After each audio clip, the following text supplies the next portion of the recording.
Double click now. So my colleague Erin Snow, the clinical director for our residential program, is back with us tonight. And we are so excited because we finally have a new location and dates for our Empowered Women's Retreat. So we're in the process of getting that information updated. The location we were planning to go back to is not available. They're taking it out of rotation. So we had to find another location, and it will be August 15th through 18th. And information will be on our, well, it's being put up on our website, so it will be there.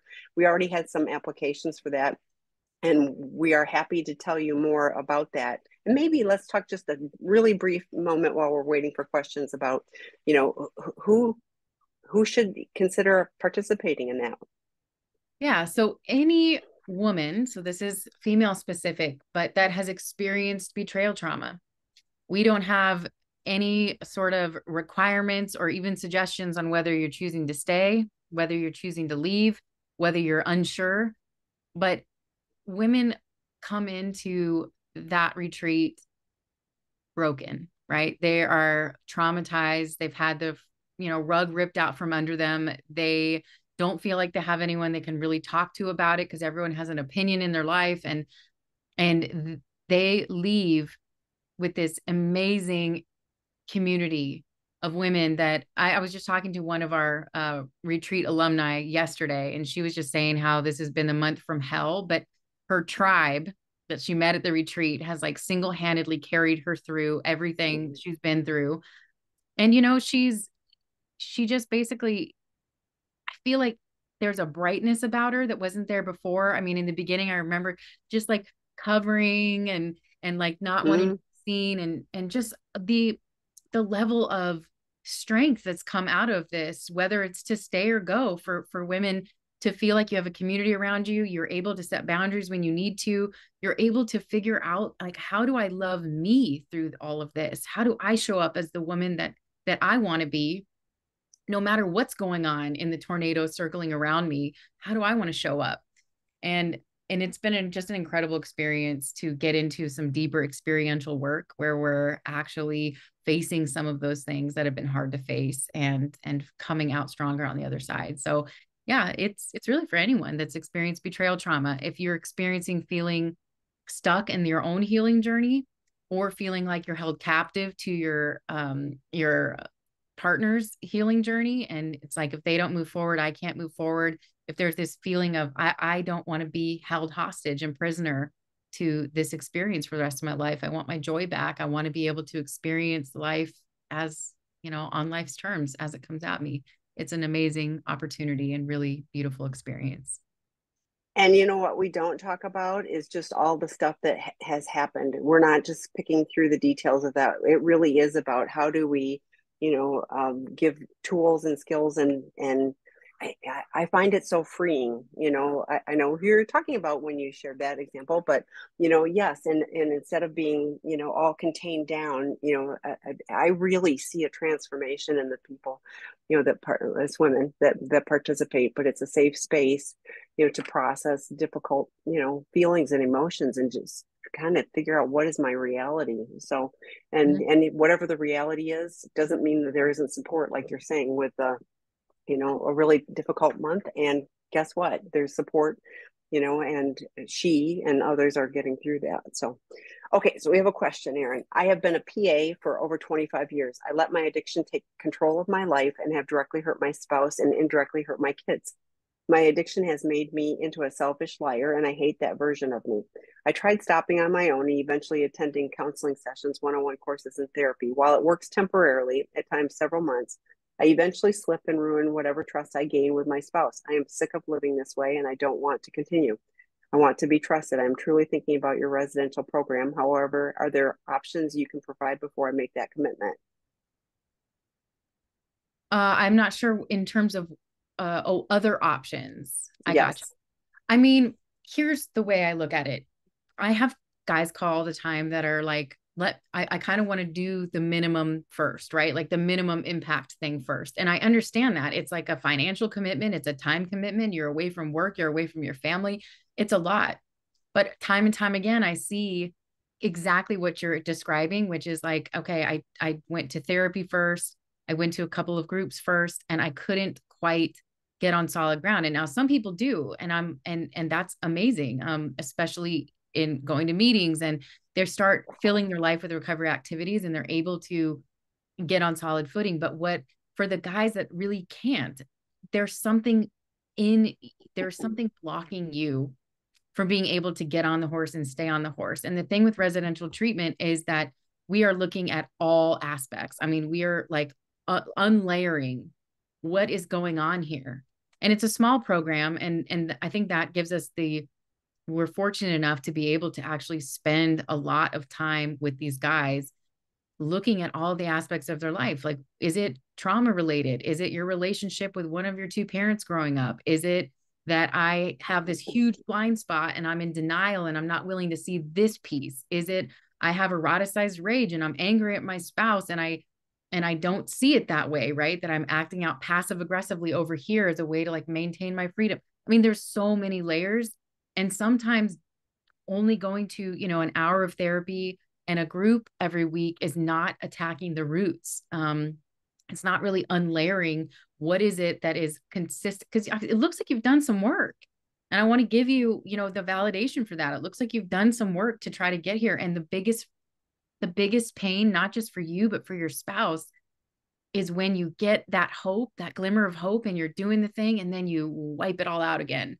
And I know it's frustrating as hell for you, but for your partner, it's like that re-traumatizing process all over again.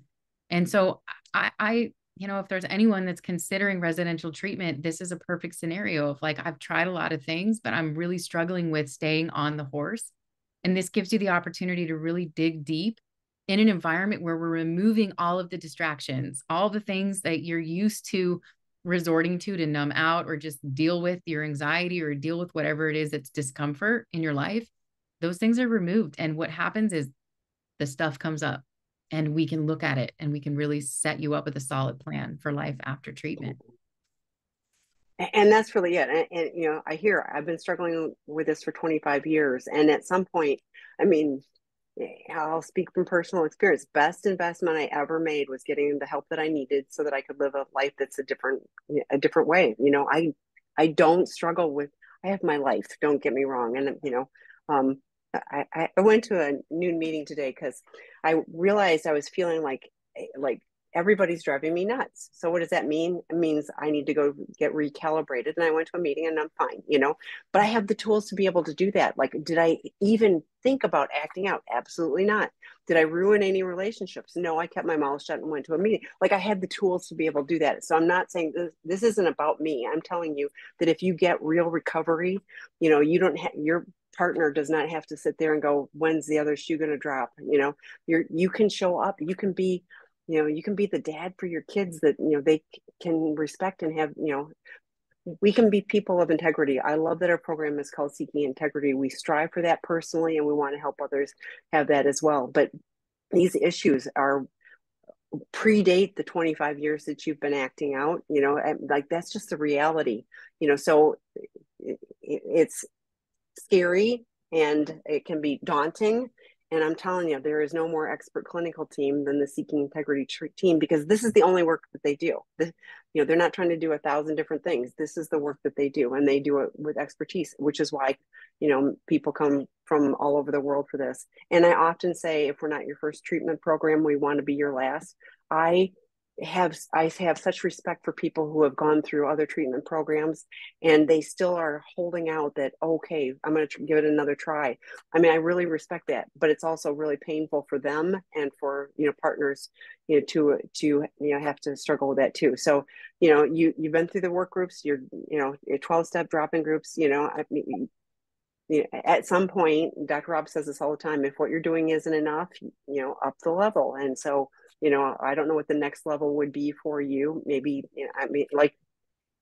recovery is a daily basis. We have a daily reprieve based on what we're doing. So, maybe it's back to 90 meetings in 90 days or more with 12-step. I don't know where you are in working the steps. So you can try all of those things, but the shift that is made for the guys that are in treatment Like you can't get that in 2 years of regular therapy. I mean, you just can't, because you're safely cocooned. They're really digging in and doing that deeper work. And it is a shift, and you have a plan for you to be successful and the support to be successful too. So we're here if we can help.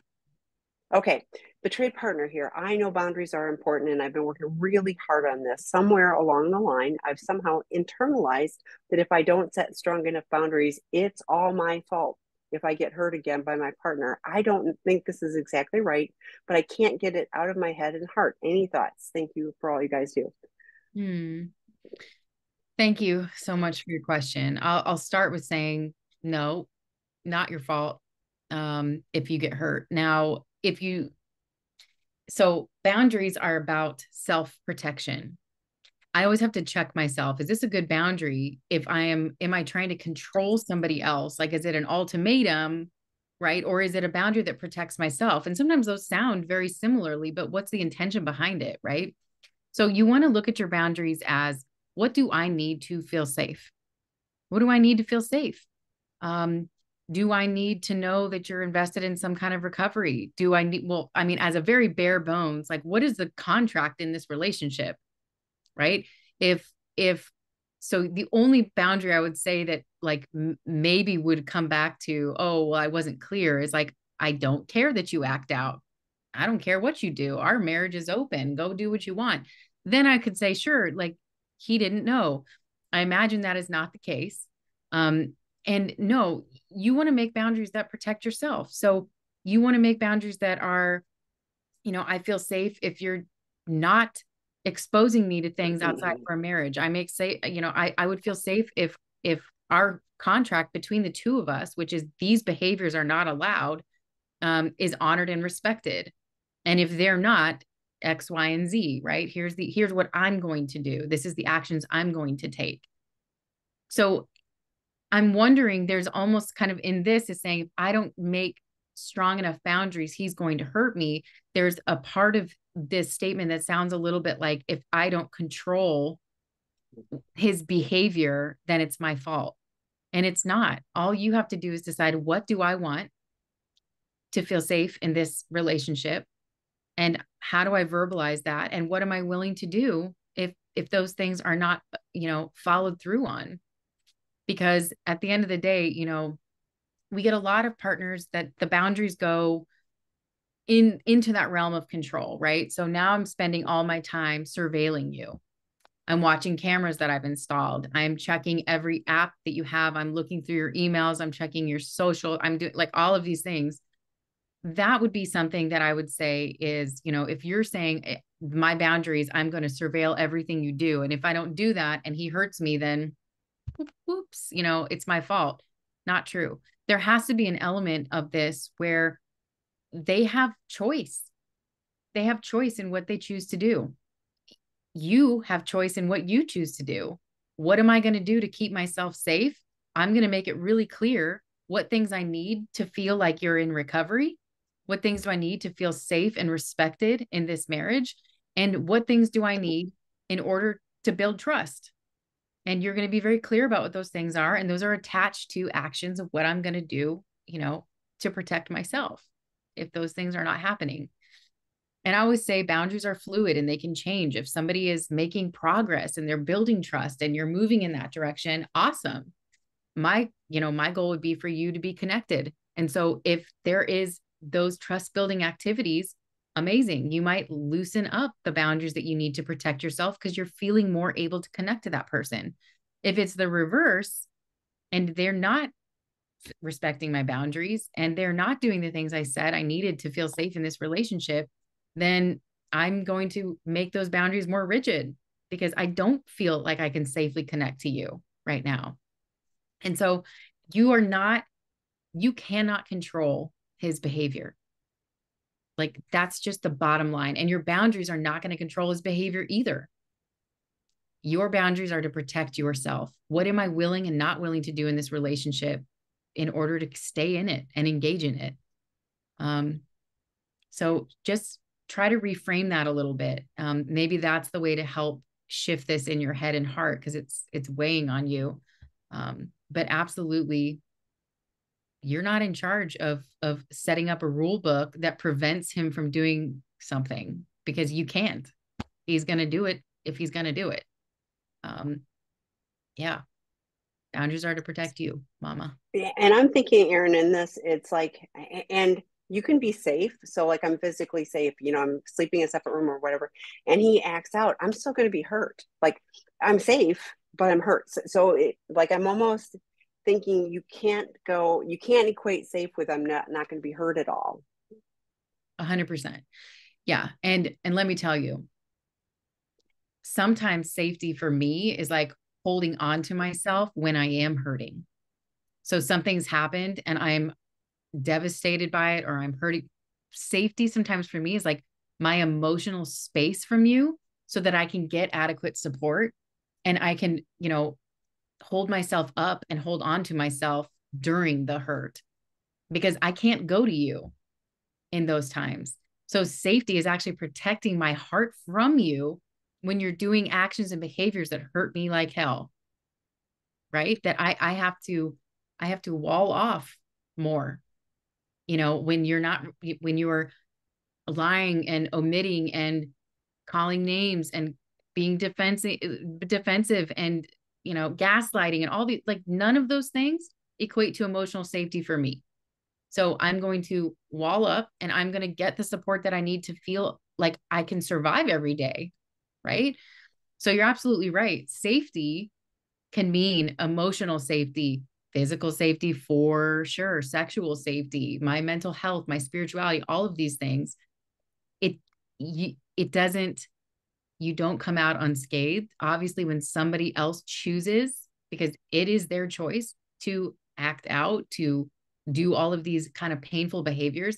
Of course, I'm a human being that has a heart that loves you and wishes and hopes that you will change. Of course, I'm going to be hurt, but it's what I choose to do with that, that I think defines some of my boundaries in the first place. That I'm not going to be running to you. I'm going to be getting support elsewhere, because I want to show up in my own life. Yeah, that good point, Tammy. Thank you for that. Thank you for yeah, but I was like, yeah, I mean, it's like we can't get bubble wrapped enough to, I use that analogy a lot. It's like, like I sometimes as partners, I want to bubble wrap my addict partner up enough so that there's enough boundaries so that he can't possibly, do anything that's going to hurt me. And I'm like, yeah, that isn't going to happen, and then all the focus is, but it's also like, yeah, I can have really good boundaries. And like, I think about it with kids, like kids do something and you go, oh, and they're adult enough to be able to make their own choices and stuff like that.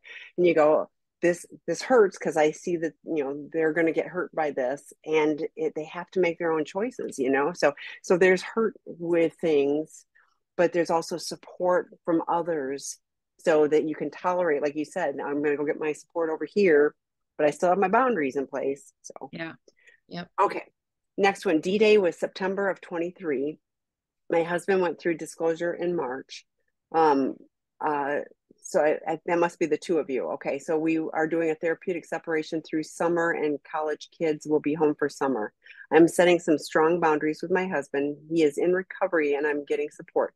Our kids know we are struggling and that it has been something to do with sexual betrayal. My son, who is 21, has let us know that he has been struggling with porn last year when he was 20, before my husband's D-Day. Would it be appropriate for me to set boundaries around his porn use when he is home from college? I would love guidance. The son has a therapist and is transparent that the porn is his struggle.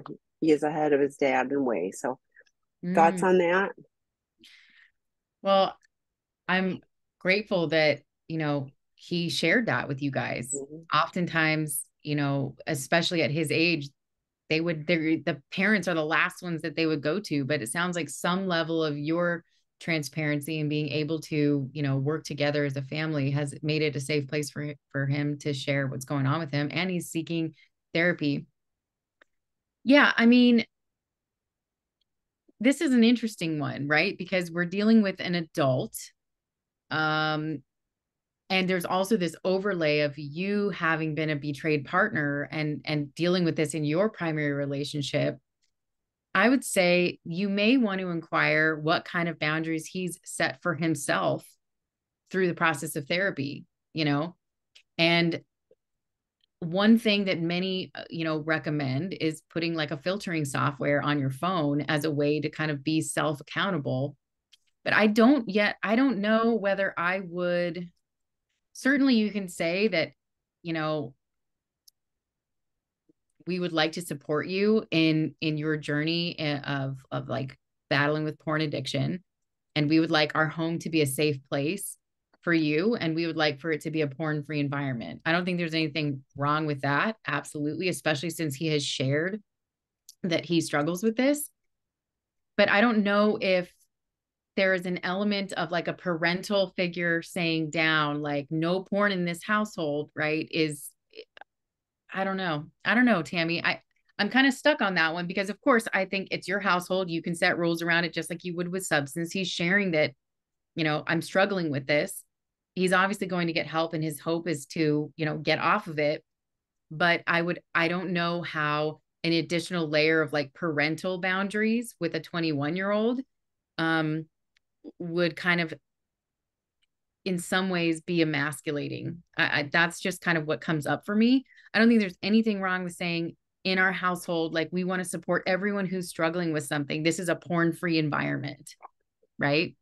But setting a boundary that's like, if you watch porn, then you're out type of a situation. I don't know.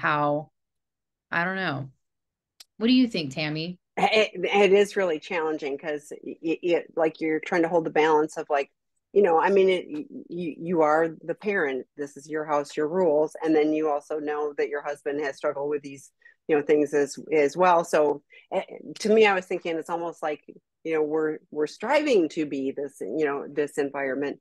But like, I mean, as a parent, I was thinking, gosh, he shared this with you, like is like just being open and saying, I have stumbled on some resources, I'd be happy to share those, or, is there anything that I can do to support your, your Journey. healing, yeah, yeah, because I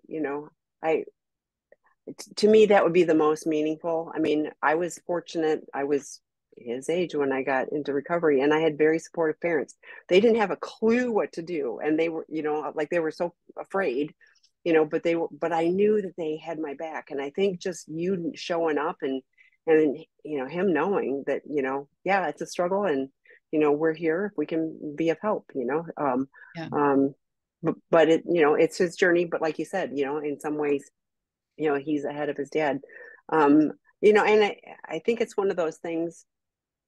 If your son goes to your husband and starts, talking about that, I do know some, people that go, yeah, we share, we share in this. They don't have to go into the gory details, but yeah, we share this compulsive behavior thing, and working on bettering ourselves. I think that's a good way to put it too. So, but Mm-hmm. to me, a little bit of it is like not hovering over him, but asking him, like, how can I be, yeah, how is there anything I can do to be of help? I appreciate you telling me of your struggles. We want to help you in any way we can. So if there's something we can do, you know, Yeah. be, As you were talking, I like realized what was coming up for me. We've had obviously men this young in treatment, and at times, I am so aware that a huge trend with the men in treatment around like avoidant attachment and some of the sexual addiction stuff is around like enmeshment with a mother. And so I think in my mind, I was like, she's being really healthy about asking and wondering like what is appropriate, what's not appropriate. And I think getting to a place where you're offering resources, like super awesome, offering support, offering, that we would make this a safe environment for you. Here's resources we stumbled upon. We're all in this together, all good. When we get into like, I'm going to set boundaries around your sexuality, then it gets a little bit into that like place of like, he is a grown adult. We do want him to access his own support and own resources, not necessarily coming directly from mom as an adult. So I think that's for me what's coming up is oftentimes in treatment. And I am not putting this on you at all, because you are actually doing the opposite of what an enmeshed mother would do, which is ask, right? Ask, how do I best support my son? is we sometimes have to like untangle some of these relationships because they are so hovered upon, and a grown man having their mother know like all the intimate details of their sexuality and their acting out, and then asking them, are you masturbating? Are you, I mean, it can get really kind of like muddled very quickly. And so we sometimes have to like peel back some of the familial support so that they get some adult support, right? From peers their own age, from a sponsor, from a, you know, a therapist, etc. So I think that's what was coming up for me. You have a right to do what you want in your own home. Like, I'll tell you that right now. You have a right. And if there's signs and symptoms that this is like happening and there's exposing other people in the house and this doesn't feel good, definitely bring it up. And I would say engaging the therapist to assist with that would be really helpful. But that's kind of where my like boundary spidey senses were going off, is like we have to sometimes push back familiar support, because that may not be the same with like a substance, but when you're transitioning into like their sexual health as a grown adult male, you want to give some level of privacy from his direct parents. But he's the one sharing information with you. He has asked for help. He's told you what's going on. I think you're in a really good place to say, hey, we're here to support you, whatever we can do to be helpful. We want our home to be like a safe haven for you to process through this. Here's some resources we found, lots of options. So yeah, that's where my mind was traveling. Well, and I was thinking, if you say you can't do this, then, then it becomes this whole secret life, and, and then the shame and everything else. So like that you have some open lines of communication around it, to me, is a really good thing. And I think there's, opportunities, but, to grow, and honestly to grow in recovery together. If you haven't, I'm going to share this with you, read Life Anonymous yet. It's a book that our colleague Scott Brassert and Kristen Snowden co-authored, and I share this with you because the language that is used in recovery, this is just, Kristen has talked about, she wrote this from she doesn't struggle with addiction, but she's got plenty of other, things. And so the language that's in here, can be really helpful. And then there can be kind of this common language. It may be useful for you from that standpoint. So it's just good stuff. It's good ways of living, in a crazy world. So, okay. PA have seen multiple therapists, including a CSAT, have participated in groups and been in workshops, and I still am struggling. I know I'm likely need residential care, but I can't afford the cost and can't find any treatment centers that accept insurance. Are there options available for individuals who need inpatient structured care but don't have the financial resources for it? And I don't know of, literally, I don't know of any in this particular, unfortunately, this stuff is not covered by insurance. We get asked these questions all the time, and it was intentional. We do not take insurance because we want our expert clinical team to provide the treatment that clients need, not check off boxes for insurance companies that don't even understand these issues. So it is far more challenging, but 12-step is free. Our online work groups, we said a little bit earlier, if what you're doing isn't enough, early in my journey, I went to multiple 12-step group meetings every day just because I needed to, so there's a lot of things that you can do that are free or low cost. And honestly, for some people, they can't afford not to get the help. And so, they've done, Prosper Healthcare loans is one that several of our clients have utilized, or 401k loans or family loans or something. So I don't know what your situation is. And I wish, I could say, oh yeah, it's all covered, or that we had some amazing scholarship fund, but with the number of requests we get, I don't even know how we do that. We don't. So don't hear me that we do not have a scholarship fund. So it is challenging, and the need is great, for these resources, but there are, a ton. You're here, great, and there's a ton of free and low cost resources on our website, to help assist as well. So, any other thoughts on that? No, I mean, it is a challenge. We're in a place right now where the DSM, and also the DSM Diagnostic and Statistical Manual, right, does not recognize sex addiction. And even if it did, you could see the type of legislation that took place before, even with substance use addiction, where insurance companies were forced by government to actually have to start covering treatment in insurance-based settings. And I ran one of those treatment centers, for a long time. And I'll tell you, it was so hard because I would have somebody actively detoxing, who is still vomiting and suicidal. And I have doctors from insurance calling me and telling me they're good to go. Insurance has ended 3 days in. And every 2 to 3 days, I'm like fighting them to keep them there. And so I could just see with sex addiction, they don't see it as medical necessity. There's a diagnosis in the ICD-11, and that's more of an international basis for diagnostics. And that's compulsive sexual behavior disorder. And even if we get to the place, which I think we're getting closer, there's many people out there lobbying for this, but to get sex addiction in the DSM, along with depression and substance use disorder and all of the other, mental health diagnoses, that it still would be a period of time before insurance is, forced to have to actually cover something like this. And it's sad because it's an epidemic and there's a lot of people suffering in silence.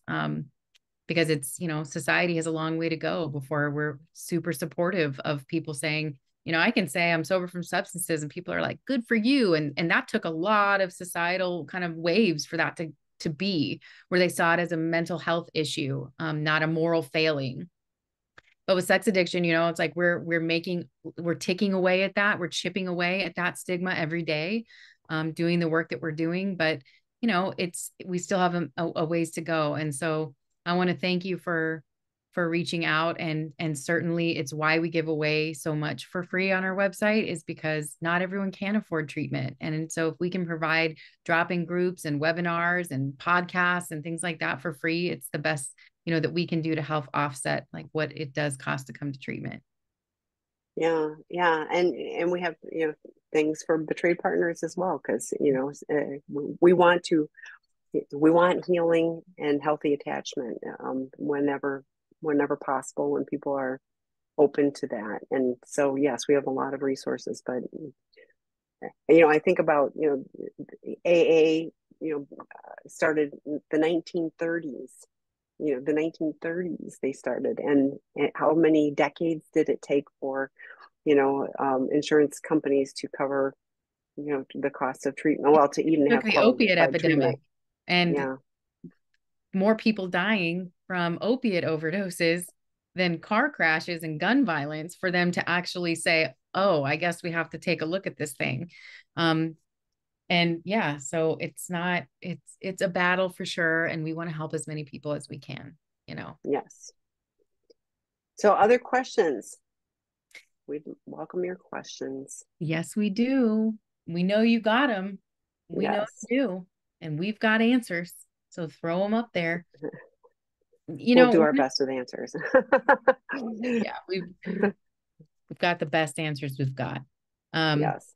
One of the topics I think, and this kind of just was brought up, I'm presenting on Thursday at the ITAP convention with Dr. David Fawcett. And one of the things that we're talking about is just how, chemsex clients or sexualized drug use, right? Pairing where Sex Under the Influence, his new book. That's right.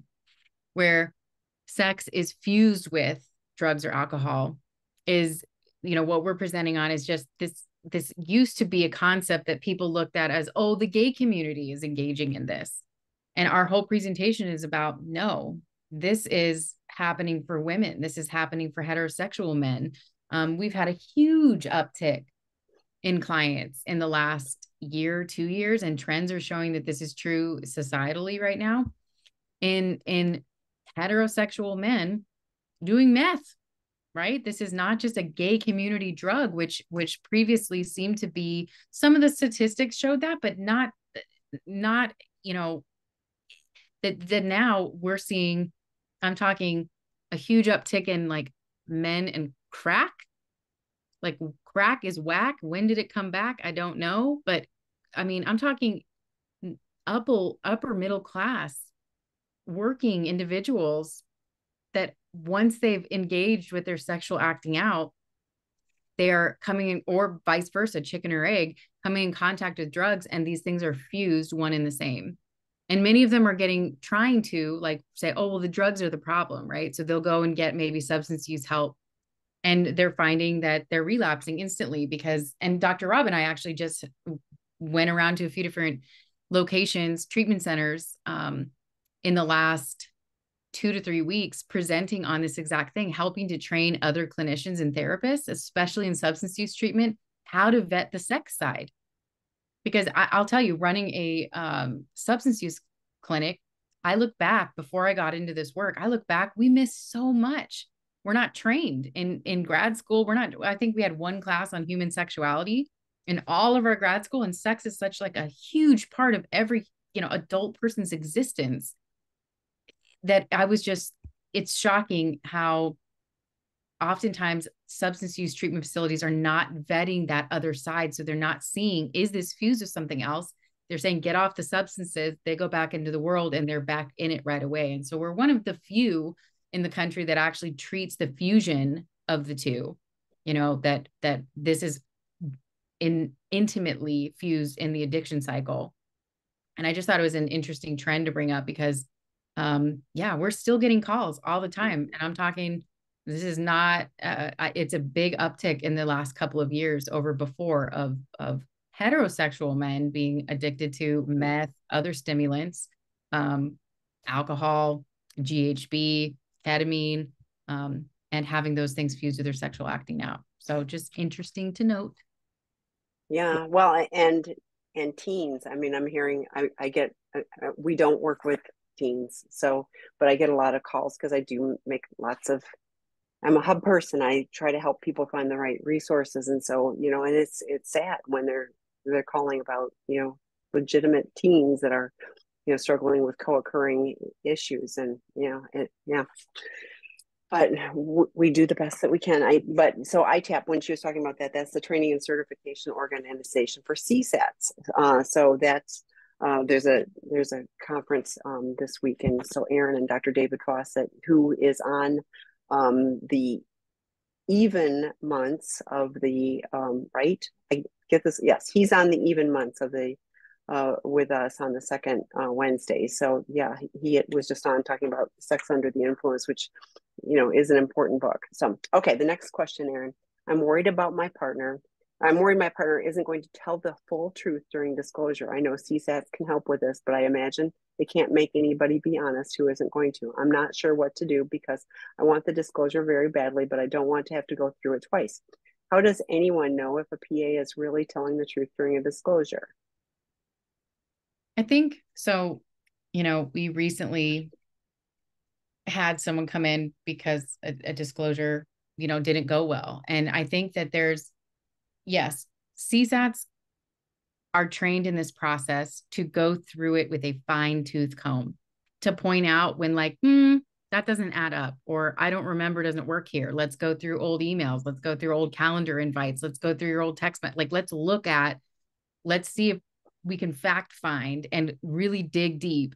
Also ensuring that you're asking, when you get to ask your questions, and you can submit your questions obviously before disclosure, that you're asking for the things that you want. Like not all of your questions, like for instance, some will ask for a level of detail that a CSAT might be like, no, that's not helpful. But making sure that you're asking the questions that you want these things answered in disclosure helps to guide the process in terms of like what would feel satisfactory to you. Obviously, the truth is the bare minimum here, but CSATs really are. I mean, and ones that I've seen that do disclosure really well, I'm talking, it's like a timeline through the years. I mean, they are going through, that doesn't add up here. It's like having detectives on the case, right? It's jogging the memory and going back and looking at it again, and let's look at this again, and let's make sure that this is correct. And you don't always know. I think that we all have a sense of intuition, right? That you lived this, right? And there's obviously sometimes I think partners have questions around some of the biggest events and moments in their life, like what was going on then because you were really distracted or you weren't around, and it's hard to know. But I would say that a thorough disclosure should make sense. Like it should have enough detail that you're like, that actually makes sense. That lines up with my intuition. That lines up with what I experienced at that time. And it shouldn't have big black holes where you're like, no, because you're saying that this happened at this time, but you're only admitting to things that I caught you for, right? Like you're not necessarily filling in things that would be, worthwhile and truthful for me to know, which I think shows a lot of integrity when disclosure is going to, potentially trigger your partner, but the truth is what they're asking for and you're going to give it to them. I think it shows a lot. I also think their demeanor, the way in which that they're giving that, tells a lot. And your therapist can read the disclosure ahead of time. And I would absolutely ask that happen. And they might say, no, I know my client and I know this is not adequate. Like this doesn't have the level of detail. This doesn't answer the questions that she has. You need to go back and rework this. Right. So I think those steps help to provide a little bit more assurance over you are going to be getting more of what it is you're looking for in disclosure. And again, you don't know. Even people who follow up with a polygraph, like I said, we've had people that lie and pass. We've had people that told the truth and are absolutely telling the truth and they fail. And that's based on their anxiety level. So even with that, you're not getting a full, hold on one second. Hey, but no, hold on, buddy. I need you to go with that. So while she's momentarily stepping aside, yeah, I will just add, it's a level of detail that is enough. But when Erin was talking about like all of that, the decades of history or whatever, you're not going to sit there and listen to the decades of history. All of that is pulled together, so so that there's you're going to have the patterns, but not every single incident, and into gory details. But to Erin's point too, when there was something like like we were on a trip and you said you were going to whatever and it just felt off, and those kind of things, or if it's with a friend or a family member or in your house, there are certain levels of detail that but if you're working with qualified CSATs, is there going to be a level of fear? Like, sure, that's just but 92%, there was a little study and I think it was 92% of those that went through a formal therapeutic disclosure, and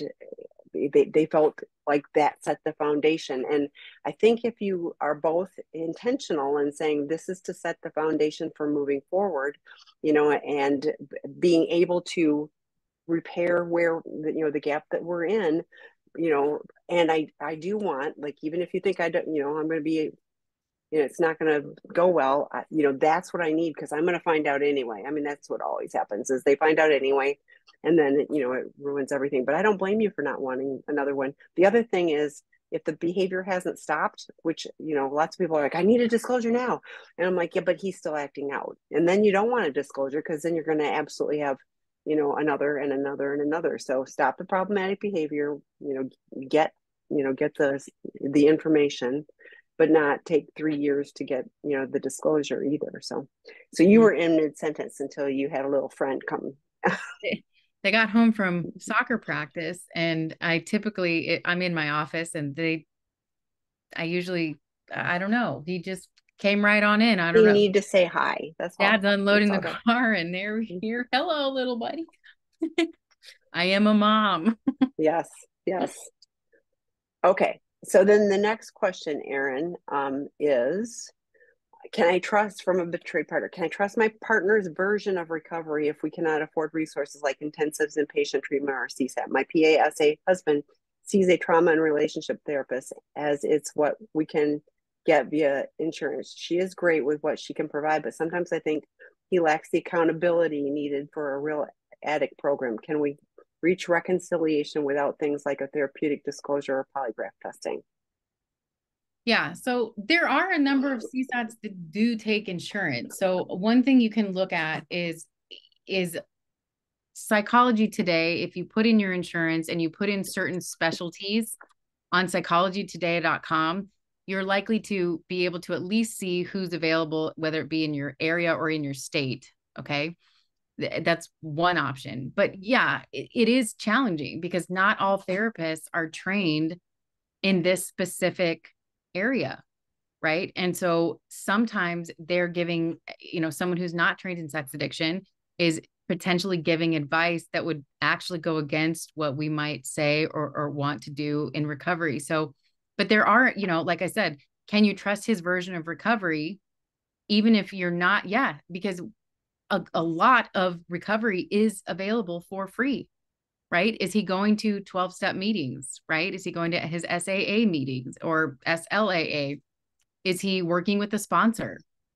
Are you seeing him go through the motions of actually, and yeah, still working on trauma, working as a couple, like all of those things are still good, but the base building blocks for recovery are free. We offer a number of different free drop-in groups as well at Seeking Integrity that are run by really awesome qualified people, to give him the extra exposure to be getting some of that, what I would say is in line with recovery language, recovery steps. Because you can, and I've seen it unfortunately, but you can get led astray when a therapist isn't trained in this area at all. And some who might even say, like, this isn't a problem, this is your sexual freedom, right? And that's not helpful to you. So I think vetting out, if you are only, what's available to you is who takes insurance, but asking those questions up front. Have you worked with someone that struggled with porn addiction? Have you worked with someone who struggled with sex addiction? What's your way of moving through that? Have they used Facing the Shadows? Have they read a Dr. Rob book? Are they, do they have, because even therapists that aren't CSATs, there are some that will have some repertoire of skills. So I would say asking those questions on the front end. And if you're getting that vibe right now that you have your husband seeing a therapist that is not getting this or giving advice, you want to check with the therapist because addicts can lie at times. But check and make sure that's accurate and maybe need to shift to somebody else for sure. Okay, I just added, so the accountability is the key though. Like I did, 100%. yeah, and so Debbie McRae did, and I was probably towards the end of last year. I don't remember, but I lose track. But I put the link in for the previously recorded webinars. This will be posted. But she did, like, it was like the 12 things to look for accountability. That's free. Scott and I did honestly, I'm really proud of the one we did on the 12 steps. That was from February 7th. And it unpacked, there's a bunch of different S groups and how to pick a 12 step, like if he's working with a sponsor, if he's working in his 12-step program, he's actually doing the steps, not just attending meetings, you will see that's accountability, so you'll start to see things, what is his 3-circle plan? Like you would know. Like those are the things. So no, I never trust an addict telling me anything. I don't, I because we lie to ourselves first. That's called denial, and then to everyone else. So I would want to see what the plan is, and a recovery plan, is something that I think all of us addicts need, and it can be as simple as working the 12 steps and being, steps 4 through 9, and we shared this in the webinar, are the house cleaning. That's where we do the meat of the work. And, we start to get things moving in a different direction if we're doing that. So there's a lot of low cost. I know fewer CSATs that take insurance, honestly, because so I don't know. That's a great suggestion to check Psychology Today. But most of them at least will give you a super bill that you can submit for some reimbursement. So even if they don't take your insurance, I would at least consider reaching out and ask if they provide that, because then you can offset some of the fee, if not the entire fee. So okay, Erin, the next one is almost 2 years sober and had a slip after being triggered by after being triggered by my wife wearing a revealing dress. I thought it wasn't a slip, and given the nature of the trigger, but now I know it is. My wife is devastated, and I feel like I have destroyed all of our hard work. Advise on recovering from this. Okay, I guess I would want to know, is it the same person two questions down? Oh no, I think it's different. Okay, sorry. Yeah, I mean, I would want to know a little bit more here, but ultimately I'm gonna say first thing is what you did with that trigger, right? So like if I'm wondering if what you're relating to is like I had a slip because I went into fantasy and then masturbated, or if like the trigger was, I mean, because here's the thing, we're going to be around, especially with a partner, you want to find them attractive, you want to find them, I mean, that's part of being in a relationship, right? But the fact that she wore a revealing dress, there's a part of this that feels a little icky to me, which is like, you know, a little bit of blame shifting, which is, because you wore a revealing dress. I mean, unless there's this, like, my trigger was fantasy, which means I'm like objectifying my wife and I've turned her into like just a hot body that doesn't have like other parts of her, and that I then, but anyways, my point is that whatever the trigger is, if you went and masturbated, you don't get to put that on your wife wearing a dress. Okay. So what you do with that is you own it, that you can wear what you need to wear. You can wear what you want to wear. I find you attractive and I am responsible for my behavior. And I promise you, this is where she's going to feel more supported, is that it's not well, because you wore the revealing dress, I then and went did X, Y, and Z, versus if I was moving into a place of, wow, I noticed this thing about you, I found it attractive, and then I went into fantasy and then I turned that into a slip or a behavior, take accountability for that. That's like a really good start, is like, you have every right to wear, because look, there's going to be billboards when you drive down the road, there's going to be people wearing yoga pants walking down the street. I mean, you're going to have visual triggers everywhere you go. Like, that's the reality of the world we live in. Everything is sexualized, for God's sakes. I was on Amazon today looking at a chair and there's like a 12-year-old in skimpy like laying on the chair for advertising. And I'm like, oh my, triggers are everywhere. I mean, that's just the world we live in.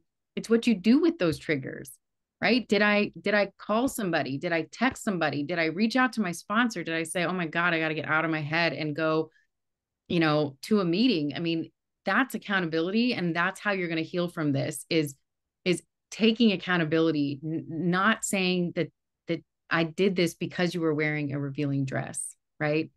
That has to make her feel not very safe, even in your own relationship, because now she feels like I'm somehow a tool that brings on his relapse, right? So I would say that's just a really solid place to start, is owning you did what you did with whatever trigger, because you did what you did. The trigger itself, like, welcome to life, right? That's a really good place to start. And of course, I always say to our guys that, partners are devastated even when it slips, because it just brings up the day it all fell apart all over again. And one thing that they lost in the process of addiction is trusting their own intuition, trusting that things are as I just thought they were, right? And when I learned that everything I thought was reality was not reality anymore, it's like being hit by a truck. And so when there's a slip, even though, yeah, that slip is not what original D-Day looked like or the bulk of the original addiction looked like, it's like the memory of that truck hitting her comes back up again. And you can navigate through it. I would say ground yourself and getting back into your recovery work and doing the work. That's the only way forward, right? There's no magic words. There's no like get out of jail free card here. It's like, get back to doing the work. She's going to be hurt. She's going to be upset. But yeah, I think starting with taking accountability that what happened after a visual trigger was on you will be helpful. And the only thing I'm going to say is to your wife, nothing you did or didn't do, nothing you wore caused him to have a slip. Mm-hmm. Okay, next question. Held a boundary this weekend with my SA husband of dividing our money in half for my protection to remain financially afloat. I was proud of myself for upholding this due to him not working consistently, not working recovery consistently, and leaves everything to me while he games.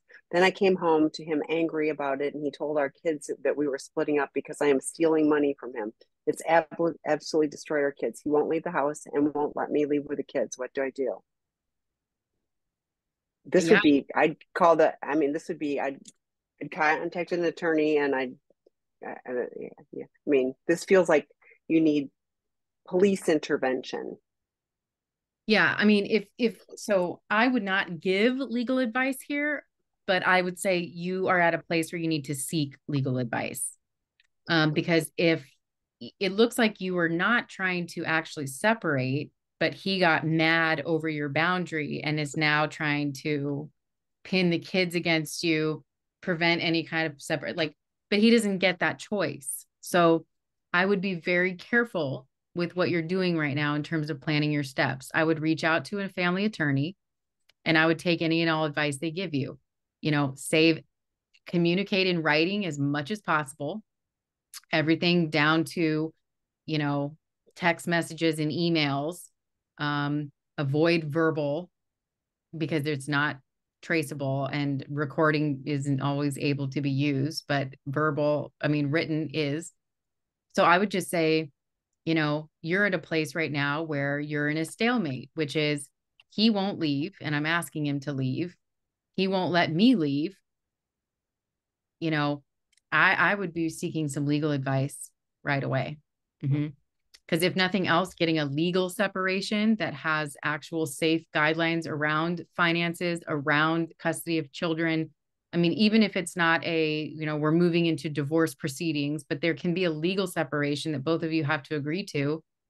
It just sounds like he's spiraling, I don't know, out of potentially just, I don't know what he's hiding or what he's upset about, but he's in denial and he's reacting in anger. And that's not okay. I'll tell you, you saw my little baby boy walk in here a little bit ago. That's my middle child. I would be so fast on the phone with an attorney if this was happening in my household. You don't get to throw our children in the emotional mix and trauma of our adult, interactions and then prevent me from keeping them safe. You don't get to do that. Sorry. And I would rain hell down on your ass because I'm a protective mama bear. I was like, I don't know how we can keep you from leaving with the children, even if it's like you have to call the police and say, I need an escort because I'm afraid of violence, domestic violence. I don't know. I'm making this up. So, but I don't know how he can prevent you from leaving with the children if he won't leave. So, do you have a hard stop at 6? I have a couple more minutes. Yeah. Okay, so let's do the last question. Essay here. How do I go about disclosing a trigger to my wife when I have stuck to my recovery plan and use the tools I have learned through SAA, CSAT, etc., and let it pass without further engaging in the addiction? We have not had the ability to afford formal disclosure, so I understand that she is still seeking safety and does not trust me and wants to know everything about every instance. Oh, this is a horrible idea. And I want to make sure that I am sharing the information in a way that is helpful for healing her and our relationship. Oh, please watch Debbie McCrae's webinar from last Friday. I put the link in for the previously recorded, and she talked about this internal or externally focused partners. Like you get stuck, you can't heal. So, but Erin, thoughts? No, I mean, so when you first said disclosing a trigger, I right away went to, so I am not a huge fan of disclosing what is in my mind. Actions and behaviors, absolutely. If I disclosed every thought that I had, every trigger that I had, I would be in a psych ward somewhere because the human experience is, especially when you're in the early stages of addiction, our mind goes places and we're not always fully in control of that, although we do with it what we choose to do. Disclosing behaviors, okay, like when do I need to be honest and have integrity? If I've had a slip, if I did an action based on what was going on in my head. But when we're talking about like triggers, here's the thing with that. You have to use discretion around this because yes, you're going to have partners and we get partners, that often are like, I need to know what your fantasies are, what you like to look at, but then your triggers become her triggers. So you may share, I'm triggered around this type of female. Well, now every time she sees that type of female, she automatically is like, he's looking at it. He's triggered. I'm now triggered. It's like I say using discretion, whereas you have to ask yourself, is what I'm sharing protecting me, or is what I'm sharing protecting her? Right. So I don't want to be sharing things that are like, you can use this both ways, right? Which is like, I don't want to share that because I wouldn't want to hurt her, right? When there really are things in your integrity, you should be sharing actions and behaviors. Okay.